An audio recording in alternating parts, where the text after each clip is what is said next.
Ya jelas sekali. Saya kira masalahnya bukan chemistry, ini masalah policy ya. Jadi saya amati from the very beginning nampak kalau Pak Jokowi memang orientasinya itu ke Beijing. Jadi begini Mas, saya pernah ditanya oleh Pak Agung kalau nggak salah. Ya.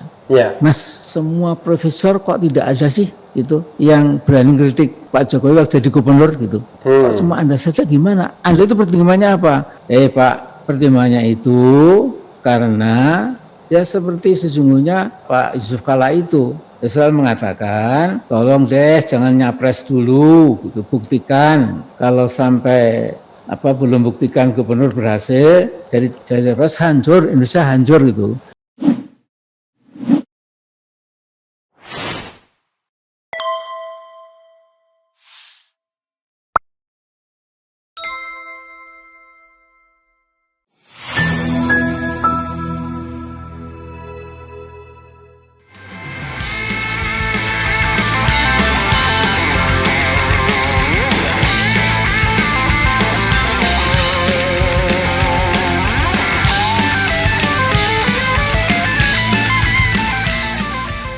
Ya, assalamualaikum warahmatullahi wabarakatuh, sobat RH sekalian. Jumpa lagi dalam channel yang keren ini, keren cadas.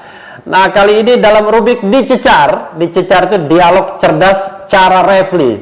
Tamu saya kali ini adalah orang yang sangat spesial. Tahun 98 beliau adalah proponen atau frontliner di dalam perubahan drastis ketatanegaraan Indonesia. Pokoknya orangnya kritis terus menerus, baik bagian dari pemerintahan maupun di luar pemerintahan, apalagi dalam usia yang masih matang, masih sangat muda.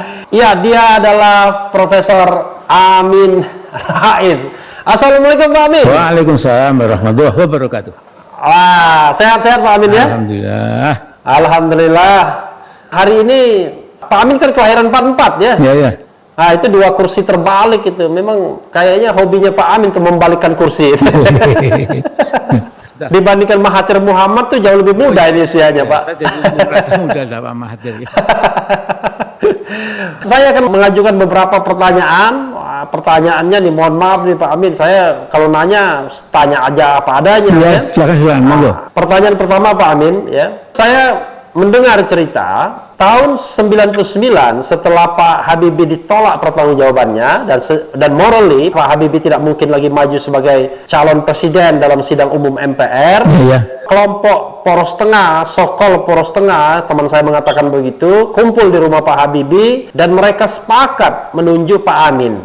Terhadap daulat penunjukan itu, Pak Amin bilang mau ngomong sama Gus Dur dulu karena kan Pak Amin tidak enak. Dalam beberapa kesempatan pasca pemilu 99, Pak Amin menjagokan Gus Dur, termasuk ada di acara besar di Istighosah kalau nggak salah. Itu benar Pak Amin isu itu. Karena begini, kalau Pak Amin mau dan maju, pasti Pak Amin jadi presiden kan? Itu was a golden moment sebenarnya. Silakan. Betul. Jadi gini Mas Refli. Ya. Jadi kira-kira 2 bulan sebelum itu kita mengadakan pertemuan umat Islam di PP Muhammadiyah Menteng Raya. Itu ada Gus Dur, ada saya dan tokoh-tokoh yang lain. Kemudian waktu itu saya mengatakan, saudara sekalian, para hadirin, jadi di gedung Muhammadiyah ini saya akan mendeklar, akan menyatakan bahwa Poros Tengah itu akan mencalonkan Gus Dur sebagai presiden. Nah kemudian sebelumnya malahan beberapa hari sebelum itu saya ke Ciganjur, kemudian saya ngomong berdua, ternyata di balik pintu itu ada adiknya Gus Dur. Kemudian setelah siapa adiknya Gus? Pak Solahuddin? Bukan yang perempuan ya. Oke. Nah kemudian setelah itu mau pamit, itu adiknya Gus Dur bilang, Mas Amin, masa itu mudah? Bisa, Mbak, menurut saya itu mudah. Karena hitung-hitungan kami itu sekitar 60% lebih itu insya Allah akan milih Gus Dur. Jadi memang waktu itu ada dilema politik juga gitu. Pemenang pemilu itu memang Megawati, 35% kalau tidak salah. 34. Nah sehingga waktu itu teman-teman PDIP otomatis 35% itu harus sudah jadi presiden. Kita mengatakan kita cek dulu gitu. Karena 50% plus 1 namanya mayoritas sederhana gitu.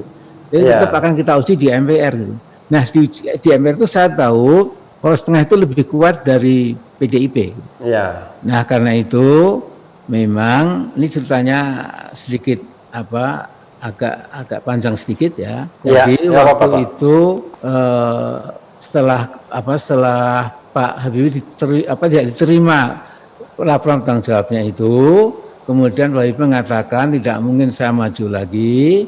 Di rumah Pak Habibie itu saya didaulat oleh Pak Habibie supaya saya maju melawan berkompetisi dengan Bu Megawati.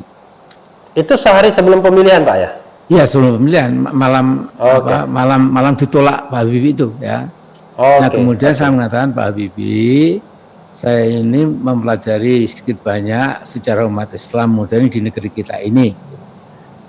Jadi berkali-kali sejak demokrasi parlementer itu selalu teman-teman Masyumi itu membypass teman-teman NU itu. Jatah NU hanya Menteri Agama terus waktu itu ya, tapi yang lainnya dipegang oleh tokoh-tokoh Masyumi itu. Termasuk Perdana Menteri ya. Nah saya waktu itu ingin supaya ukhuwah Islamiyah ini lebih bagus lagi, maka sekali ini coba ya Gus Dur kita capreskan ya. Waktu itu ingat sekali Gus Dur mengatakan setelah kita capreskan di Gedung Muhammadiyah itu, Gus Dur bilang Pak Amin ini seperti Haji Ahmad Dahlan, orangnya ikhlas macam-macam lah ya, yang mestinya dia punya kesempatan diberikan kepada saya dan lain-lain. Nah kemudian ini cerita setelah Gus Dur terpilih ya, waktu memilih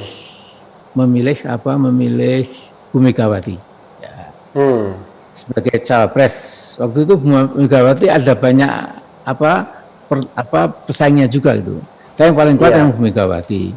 Saya mengatakan, saudara sekalian, kalau Bu Megawati sampai tidak ada di dalam peta struktur politik di atas, bagaimana? Apa kata dunia ya? Kata Ketua MPR sudah Amin Rais, mantan Ketua Muhammadiyah. Kemudian Gus Dur mantan Ketua PBNU. Kemudian Pak Akbar Tanjung mantan Ketua PBHMI gitu. Sudah hijau semua itu Mas ya.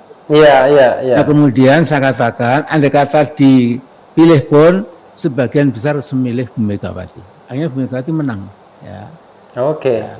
Kemudian itu selawatan untuk pertama kali di MPR ada selawatan waktu itu. Salatullah ya. Saya waktu itu Mas, saya menikmati sekali ya Allah. Ternyata kalau demokrasi itu prosesnya berjalan dengan bagus itu enak gitu, tontonnya enak. Kalau sekarang ini sudah. Begini Pak Amin, ketika mayoritas tokoh-tokoh di rumah Pak Habibie itu menunjuk Pak Amin, kan Pak Amin mengatakan soal sejarah Islam bypass.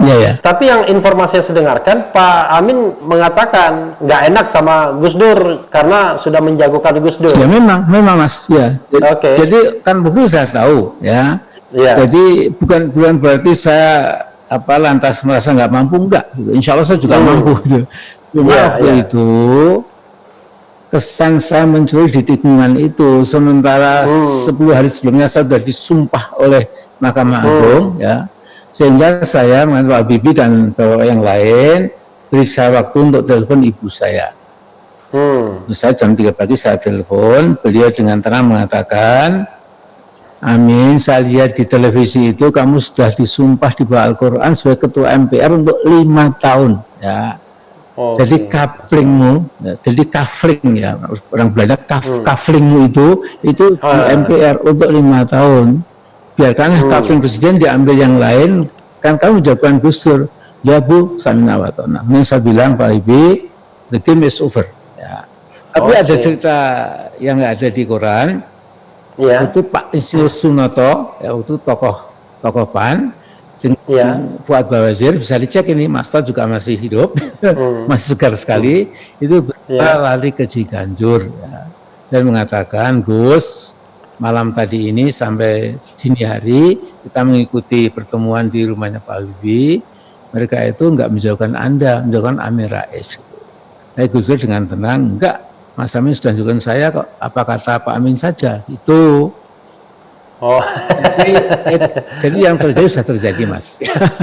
Oke, tapi Pak Amin kan orang yang belajar politik, ya kan? Politik itu kan a matter of opportunity, a golden moment. Itu kan sebenarnya kan golden moment sekali bagi Pak Amin, karena siapapun yang dijagokan poros tengah pada waktu itu kan peluang menangnya besar, karena hitung-hitungannya lebih besar koalisi poros tengah dibandingkan koalisi PDIP. Dan memang terbukti ketika Pak Amin 2004 nyalon presiden kan hasilnya tidak seperti yang diharapkan. Bagaimana Pak Amin? Ya betul. Jadi mungkin yang tidak disadari oleh sebagian orang, mungkin sebagian banyak orang, Ya. Saya selalu mengedepankan pertimbangan moral itu loh, ya. Moral itu dari agama, ya. There is no law without morality, there is morality without religion, ya. Jadi, agama itu adalah dasarnya moralitas itu atau etika itu. Iya. Jadi saya waktu itu andai kata pun saya kemudian menang, ya, ini saya ada guilt feeling, ya, saya berkhianat. Gitu. Tetapi sesungguhnya Mas, ya, itu Mas Dawam dan Mas Sasono itu betul-betul Mas Amin jangan dilepaskan tentang pesantren, tentang teman-teman itu, kami berdua sangat dekat, kami akan yakinkan. No. Ya, saya sudah beritahu ibu saya, sudah selesai gitu. Ya, saya akan menjalani sebagai ketua MPR selama 5 tahun gitu. Dan alhamdulillah seperti dikatakan oleh banyak kalangan waktu jadi ketua MPR juga semua smooth ya. Kan ketua MPR legendaris, ya, apapun lah ya, tapi sudah selesai, sudahlah, begitu ceritanya Mas Refli. Tapi kemudian orang merasa heran pastinya, ini kan untuk refresh generasi muda Pak Amin. Pak Amin juga yang mempelopori penjatuhan Gus Dur atau pemakzulan Gus Dur itu. Kan orang lihat di televisi ya, Pak Amin yang kemudian sepertinya memberikan karpet merah kepada Bu Mega untuk menggantikan Gus Dur. Silakan Pak Amin. Ya, jadi itu sangat-sangat sederhana. Ya. Jadi kami kirimkan surat peringatan yang pertama pada Gus Dur. Ya. Yang saya ketemu dengan Gus Dur, Gus, surat peringatan ini tidak akan diikuti oleh memorandum yang kedua kalau Anda tidak selalu bicara yang kadang-kadang di telinga orang mengagetkan. Ya. Misalnya Gus Dur mengatakan itu bendera Irian Barat, bendera Papua, bintang Kejora boleh dikibarkan asal tidak sama tinggi dengan merah putih. Ya. Kemudian Gus Dur mengatakan kalau Aceh mau lepas ya silahkan, toh masih banyak provinsi di samping Aceh. Seperti ini Gus, itu kadang-kadang mengagetkan. Bukan saya Gus, sesungguhnya ekonomi itu nggak terlalu sulit gitu. Oh Pak Amin ngomong langsung sama Gus Dur. Jadi Gus Dur ini kalau antum itu tenang saja, roda ekonomi berputar terus, insya Allah pelan-pelan akan pulih. Gitu. Tapi kalau mengagetkan begitu, saya khawatir itu akan banyak reaksi. Gitu. Nah, kemudian ya, memang waktu itu ada dadakan juga ya. Jadi ada yang namanya, saya sudah lupa ini, karena buat saya itu sesuatu yang sudah selesai gitu ya. Jadi ada tuduhan memanfaatkan artinya waktu itu ada beberapa kasus yang dianggap Gus Dur itu melanggar undang-undang itu. Oh itu ada Brunei Gate gitu, Bulog Gate gitu. Semacam itulah ya, semacam itu. Ya dulu. Kemudian waktu itu semua fraksi ya, termasuk juga angkatan Kapolri kecuali PKB ya, itu datang ke rumah dinas ketua MPR itu ya. Kita mengatakan Pak Amin, jadi Pak Amin itu kan sudah mengupayakan Gus Dur duduk sebagai presiden ya. Tapi kami ini merasa risih gitu. Bagaimana nggak merasa risih Pak Amin, karena setiap kali itu membuat statement-statement yang kadang-kadang to some extent itu destabilizing ya. Memang Gus Dur ini kan sangat santai ya. Itu aja kok repot. Apa aja enteng. Itu aja kok repot. Itu apa aja enteng itu. Nah waktu itu saya mengatakan Gus, insya Allah nggak akan ada lagi memorandum yang kedua. Kemudian kan saya tidak bisa menguasai orang pinter-pinter seperti menguasai di masjid saya, ya toh. Jadi mereka datang kembali, Pak Amin, memorian kedua keluarkan. Mudah-mudahan setelah keluar ini ada perubahan. Gitu.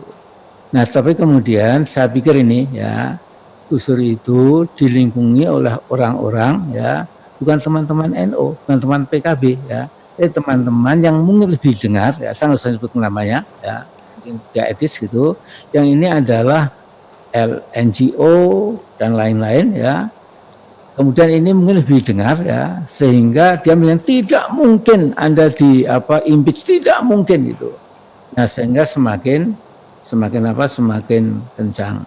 Nah, waktu itu seminggu sebelum sidang umum itu istimewa ya, itu kita kumpul di rumah Bu Megawati. Ya.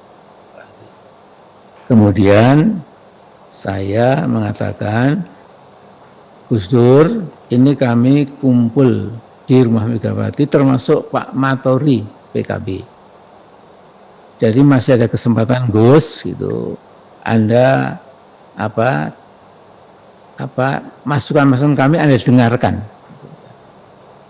karena bisa-bisa dalam tempo 1-2 minggu akan ada sidang istimewa. Nah, kemudian waktu itu Gus Dur mengundang Pak Haris Sabarno, almarhum. Ya. Waktu itu beliau wakil ketua MPR. Dia mengatakan, Mas Haris Sabarno, saya itu kan panglima tertinggi. Gitu. Jadi Anda harus taat sama saya, bukan taat pada MPR itu. Ya. Jadi gimana itu rapat di rumah Megawati? Gitu. Nah, Pak Haris Sabarno itu sangat diplomatis, Gus. Itu kata Pak Amin, insya Allah. Jadi belum tentu. Gitu. Oh gitu ya, iya. Gitu. Kemudian Pak Agung Gumelar juga dipanggil oleh Gus Dur. Pak Agung, gimana jawabannya? Jawabannya seperti Haris Sabarno. Itu insya Allah Gus. Sesungguhnya sudah mulai agak reda. Tapi kemudian pengaruh-pengaruh itu kemudian malah menampakkan posisi yang saya sulit. Artinya mereka datang, Pak Amin sidang. Gitu. Ya, saya nggak bisa apa-apa. Gitu. Sehingga tahunya Amin Rais mengangkat Amin Rais yang tidak betul juga ya. Masa saya bisa mengaruhi tokoh-tokoh itu juga dosa botak banyak orang-orang pintar di sana itu ya. Iya. Ya tapi kan di etalase kan Pak Amin yang terlihat ya, gitu. Makanya orang pegang palu ya. Dan Pak Amin, tadi kan flashback ya. Tapi saya mau flashback sedikit juga nih sebelum saya ngomong tentang partai baru ini. Flashbacknya begini, Pak Amin ini kan orang yang frontliner dalam menumbangkan rezim Orde Baru ya tahun 98. Tidak ada tokoh yang lebih terkenal dibandingkan Pak Amin pada tahun 98 sebagai pemimpin dari reformasi menumbangkan rezim otoritarian Orde Baru. Tapi kok 2 perhelatan pemilu itu malah mendukung Prabowo. Alasannya gimana Pak Amin? Silakan. Ya, jadi kan itu kan kursi Mas ya. Jadi pan kursinya cuma 48 apa itu. Rasanya menampilkan capres juga tidak nendang lah istilah anak itu ya. Nah, kita bergabung dengan kekuasaan yang kira-kira lebih kurang sependapat dengan kita itu. Dan ketemunya Mas Prabowo gitu ya. Karena cuma tinggal 2 atau Pak Jokowi atau Pak Prabowo. Masing-masing punya plus dan minus gitu ya. Secara kultural kan Solo dan Solo. Ibu Pak Amin kan di Solo kalau tidak salah ya. Pak Jokowi di Solo juga. Dan secara kultural kan lebih cocok sama Pak Amin dari sisi kultural. Pak Prabowo kan separuh Jawa, separuh luar Jawa. Ya, tapi kok gimana? Tapi kayaknya chemistry nggak jalan. Ya jelas sekali. Saya kira masalahnya bukan chemistry, ini masalah policy ya. Jadi saya amati from the very beginning nampak kalau Pak Jokowi memang orientasinya itu ke Beijing ya. Begitu dilantik itu negara yang dikunjungi pertama, itu bukan negara tetangga, bukan itu kayak zaman Bung Karno.